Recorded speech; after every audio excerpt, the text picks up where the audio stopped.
Pak Ustadz, saya punya dua anak laki-laki, 11 dan 13 tahun. Mereka lebih takut kepada syaitan daripada melakukan dosa seperti meninggalkan sholat dan melawan kedua orang tua. Tolong nasihatnya. Ya. Anak saya ada di ruangan ini sekarang.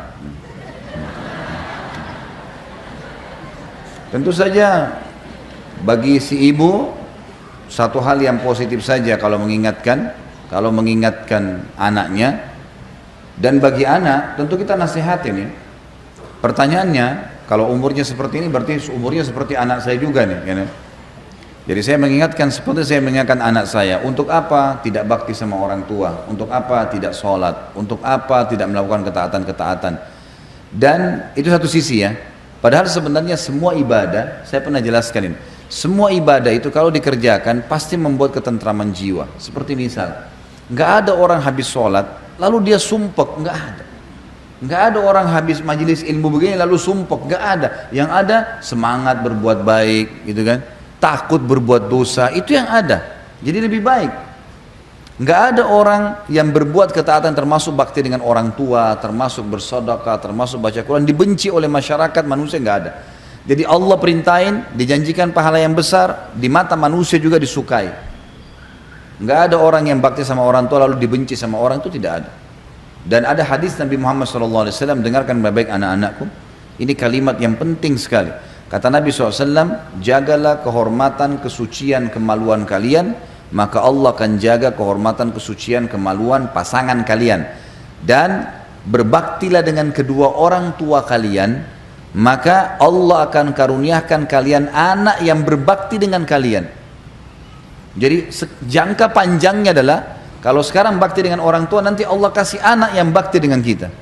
Jangka panjang, kalian akan dewasa, kalian akan menikah, nanti punya pasangan, punya anak. Sekarang bakti sama orang tua, Allah kasih anak yang bakti juga dengan kita. Saya punya ayah, alhamdulillah masih hidup. Saya kasih contoh dan saya lihat depan mata saya soalnya. Pada saat ayah saya lagi mau jalan, saya coba melakukan apalah yang terbaik. Saya kadang-kadang kalau lihat beliau, saya siapkan sendalnya, lalu beliau pakai sendalnya. Kalau mau naik mobil, saya bukain pintu. Mungkin itu ijtihad, upaya yang saya bisa lakukan lah. Walaupun tidak ada apa-apanya dibanding perbuatan orang tua saya buat saya gitu. Doa mereka sekali saya sudah luar biasa buat saya. Tapi subhanallah, ada anak saya 3 tahun laki-laki, setiap kali saya mau keluar, saya kalau mau keluar diambilin sama dia sepatunya. 3 tahun, sepatu saya diambilin atau sendal saya diambilin, dipakein sama dia. Kadang-kadang kalau saya mau masuk kamar dibukain pintunya. Mau makan diambilin makanannya. 3 tahun dia bisa melakukan. Saya tiba-tiba langsung connect dengan hadis tadi. Apakah ini balasan Allah seketika karena saya buat kepada ayah saya? Anak saya 3 tahun belum ngerti apa, biasanya cuma suka main-main, memberikan apapun yang saya sudah lakukan pada ayah saya. Depan mata saya lihat. Sampai saya bilang sama istri saya, coba lihat nih, bagaimana Allah menunjukkan kepada kita kebenaran sabda Nabi Muhammad SAW. Itu kan. Kalau masalah takut dengan syaitan, syaitan itu makhluk Allah yang terhina, kecil, terhina dan kecil. Tidak ada kedudukannya, tidak ada andilnya, tidak ada sesuatu yang bisa diandalkan dari syaitan. Tidak ada. Apa yang mau ditakutin dari syaitan? Apa yang syaitan lakukan?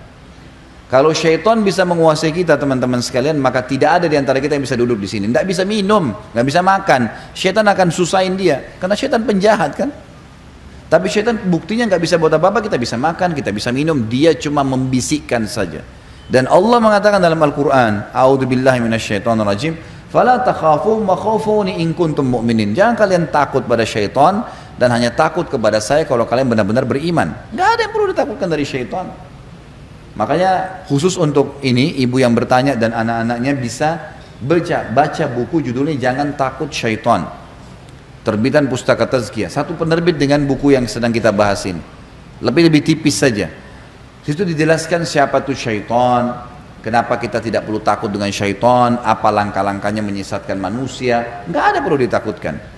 Sisi yang lain, ibu yang bertanya tadi dan anak-anaknya, mulai sekarang dan seluruh muslimin yang mendengarkan ceramah kita, baik pemirsa ataupun mungkin di sini bapak ibu yang hadir di sini, yang mengikuti pun di YouTube, yang mengikuti ceramah kita atau di web, maka ingat satu hal bapak ibu sekalian berhubungan dengan syaitan.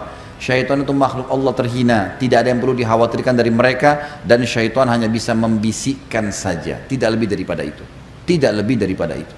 Tidak bisa berbuat apa-apa. Kalau ada orang yang melihat penampakan itu karena dianya bermasalah, mungkin dia takut sama syaitan itu, atau memang dasarnya dia pernah belajar tenaga dalam kah, dia pernah ke orang-orang yang tidak pintar lah, ya. Pernah ke orang tidak normal, semua ini. Akhirnya jadi terganggu jiwanya. Jadi nggak perlu takut sama syaitan untuk apa. Dan tinggalkan semua media, fasilitas yang membawa pada itu. Tontonan, adanya syaitan, adanya rugun tayangan, adanya ini, itu semua khurafat, dusta, merusak akidah. Terutama film-film horor tuh, dusta, nggak ada pocong jalan tuh, nggak ada. Nggak ada. Ada yang pernah lihat dengan mata kepalanya pocong jalan? Mana coba? Nggak ada. Film direkayasa itu, nggak ada, sama sekali nggak ada. Memang itu sudah syariat kita menjelaskan, dan itu fakta lapangannya begitu. Jadi nggak ada. Apa yang perlu ditakutkan? Jadi jangan takut sama syaitan, dan baca buku tadi untuk memperkaya bahasan, atau lihat nonton bahasan saya tentang bekal dunia akhirat judulnya di YouTube atau di web, atau tonton juga tentang masalah sihir. Masalah sihir dan perdukunan itu banyak panjang lebar saya jelaskan tentang masalah itu. Allahu alam. Dan saya mendoakan semoga saja ibu dan anak-anaknya insya Allah dijaga di dalam ketaatan kepada Allah. Dan bagi anak saya ajak untuk berbakti pada ibunya, dan bagi ibu juga lebih rahmat dan kasih sayang kepada anaknya. Semoga saja insya Allah disatukan dalam keimanan dan disatukan di dunia juga di akhirat.